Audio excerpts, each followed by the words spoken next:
आप सभी को हैप्पी होली। और आप सभी अपने अपने घरों में अपनी जो भी आपके पास नेगेटिव ऊर्जाएं हैं उनको होली दहन के समय उसमें सुहा करिए और अपने आप को पॉजिटिव रखिए। तो आइए जानते हैं कि होलिका का क्या मतलब है। होलिका दहन का, होलिका दहन करना बुराई पर अच्छाई की जीत का प्रतीक है।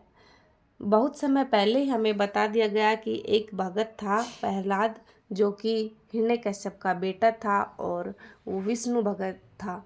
लेकिन उसके पिता वो राक्षस थे और उसे भगवान की पूजा करना बिल्कुल पसंद नहीं था, इसलिए उसने प्रहलाद को मारने की बहुत कोशिश की, लेकिन हर चीज़ में वो असफल रहा। फिर उसकी बहन को वरदान था कि वो अग्नि में कभी जलेगी नहीं, तो वो प्रहलाद को लेकर बैठ गई अग्नि में। और भगवान विष्णु प्रहलाद के साथ थे, तो प्रहलाद बच गए और उसकी बुआ जल गई। तो वो अच्छाई पर अच्छाई की जीत हुई। उसी दिन से ये मनाया जाने लगा कि जितनी भी बुराइयां हैं या फिर नेगेटिव ऊर्जा है उन सबको हमें आग में जला देना चाहिए। एक तरह से बुराइयों को नष्ट करने का प्रतीक है ये होलिका दहन। और उसके अगले दिन फिर हम कलरों से खेलते हैं। और जो होली की राख होती है, पहले ज़माने में कलर नहीं होते थे, इसलिए होली की राख से खेलते थे। होली की जो राख होती थी उसको पानी में घोलकर उससे ही लोग खेलने लग जाते थे। तभी से ये परंपरा चली आ रही है कि शाम को होली का दहन होगा और सभी हमारी जो बुराइयां हैं उसको हम नष्ट करेंगे। और फिर अगले दिन खुशी खुशी से सब एक दूसरे के गले मिलकर होली खेलेंगे कलर वाली। तो उस समय से ये प्रथा चली आ रही है। आइए अब हम इसके बारे में और जानकारी एकत्र करते हैं। होली वैज्ञानिक तौर पर उसके आधार पर मनाई जाती है कि जैसे अभी वसंत मौसम में खेली जाती है, जो कि सर्दी के बाद ग्रीष्म ऋतु के बीच में होता है। ऐसे में जो पुराने समय में सर्दियों के दौरान लोग नियमित रूप से नहाते भी नहीं थे और जिसके कारण उनको कई प्रॉब्लम हो जाती थी स्किन रिलेटेड।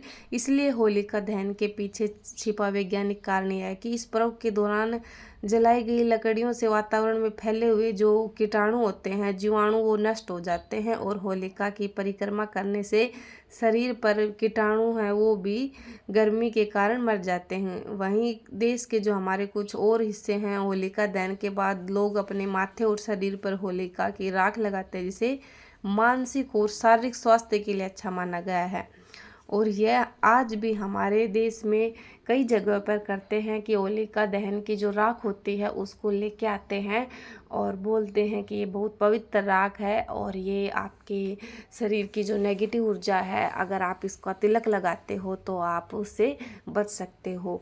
तो होलिका दहन एक तरह से कई हिस्सों में अलग अलग तरीक़ों से मनाई जाती है, पर मेन पर्पज़ यही है कि जब अग्नि प्रज्वलित होती है तो उसमें आप अपनी जितनी भी नेगेटिव ऊर्जाएं हैं वो जलाइए, और जब वो राख ठंडी हो जाती है उसके बाद फिर वो पॉजिटिव वाइब देती है। तो ये थी होलिका के ऊपर कुछ कहानियाँ। और सबसे मेन मकसद तो ये भी है कि जैसे हमारी साइड जो होली होती है वो इस टाइम पर फसलें पक चुकी है और उनकी लगभग कटाई हो चुकी है आधी, तो उसके आधार पर भी लोग गेहूं की बाल लेके आते हैं और उस अग्नि में अभी जैसे गेहूं की फसल पक रही है और सरसों की कटाई हो गई है, तो जो बाल होती है उनको आग में जला के लाते हैं और फिर अपने उसको घर में रखते हैं एक साल के लिए। अन्न धन के लिए भी होली को माना गया है। और फिर खुशी जाहिर करते हैं कि फसलें पक रही हैं, पक चुकी हैं, कटने को तैयार हैं, और फिर अगले दिन वो गुलाल से खेलते हैं। तो सबका अपना अपना अलग अलग रीति रिवाज है, पर मेन पर्पज अच्छाई पर बुराई और नेगेटिव एनर्जी को दूर करके आप पॉजिटिव एनर्जी को अपनी ओर लाइए। दूसरा इसमें कि पूर्णिमा की रात जो चांद है, लगभग इसमें कल तो ग्रहण है, लेकिन अगर जैसे कोई भी आपकी मैनिफेस्ट कर रहे हो, कोई भी चीज़, कोई भी चाहे नौकरी हो, स्वास्थ्य हो, अगर आप मैनिफेस्ट कर रहे हो तो इस दिन वो आपका मैनिफेस्ट 100 गुना ज़्यादा असर करता है। आप मेडिटेशन करते हो, आप मंत्र जाप करते हो, तो वो आज के दिन पूरी साल में जैसे हमारे बड़े त्योहार होते हैं या बड़ी जैसे पूर्णिमा या अमावस्या हो गई, तो आपकी मैनिफेस्ट की जो पावर है वो बढ़ जाती है।